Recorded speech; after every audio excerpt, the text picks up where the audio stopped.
Hi mga Lods! Magandang araw po sa inyong lahat. For today's video po, isi-share ko po sa inyo kung paano ko po nililinis yung aming isaw ng manok na ginagawa naming ihaw-ihaw guys. Ang gagawin ko po ay, meron po ako dyang takip ng lababo. Tatakpan po natin yan para hindi lalabas yung tubig. Tapos pinuhos ko po dyan yung isaw ng manok namin na 5 kilos. Pagkatapos po nyan guys ay bubudburan po natin yan ng maraming asin bago ko yan hugasan. Lalamasin po natin yan ng maraming asin. Pagkatapos po ay lalagyan ko rin po siya ng baking soda. Ayan, konti lang. Pagkatapos po niyan, maglalagay din po ako ng suka. Tapos lamasin po natin yan maigi guys, para maalis po yung lansa ng ating isaw. Kasi kahit hugas na po yan or laga na po yan, madumi pa po yan. Kaya lilinisin po natin siya ulit. Kasi kahit nakalaga na po ito, hindi po tayo siguradong malinis na po. Kaya nililinis ko siya ng konti. Ayan, tapos hugasan na natin.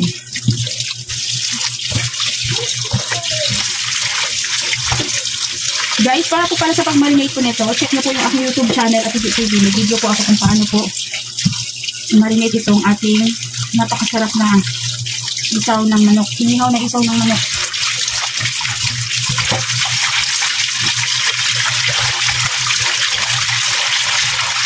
Hugasan ko po ito guys hanggang 5 beses hanggang sa matanggal po yung lansa at amoy ng ating isaw.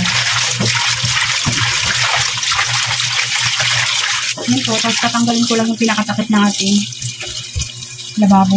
Yan siya. I-drain natin yan. Natanggal ko rin yung mga may natitira pang updo. Drain lang natin. Yan na po yung ginagawa ko guys. Tapos takpan natin ulit. Basan na naman natin siya ulit.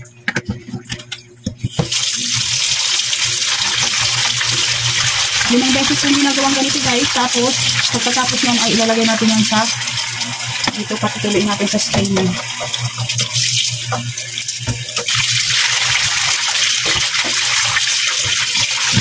Yan lang guys, hanggang dito lang yung ating video. Ganyan lang po yung aking ginagawa. Dinidrain ko lang dyan dito sa ating lababo. Tapos, yan. Pagkatapos nyan ay patuloy natin siya sa strainer guys. 5 times ko po siyang nilugasan ng maayos. Hanggang sa luminis yung ating isaw. Yan lang guys. Thank you for watching and God bless po sa ating lahat. Guys, for today's video po, ito na po yung aking na marinate na isaw. Mix natin guys. Ito po yung itsura niya. Yung isaw na hinugasan ko kanina. Mix lang natin. Tapos, ayun siya guys. Yung ating napakasarap na isaw.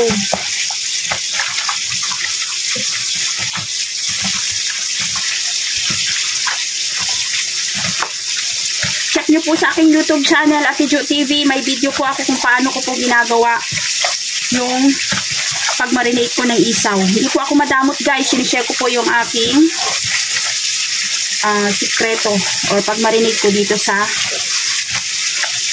isaw ng manok kung paano po gagawin.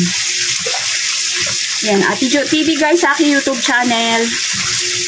Yan na po. Na-mix na natin. Tapos ito po ay tutungugin na ng aking anak.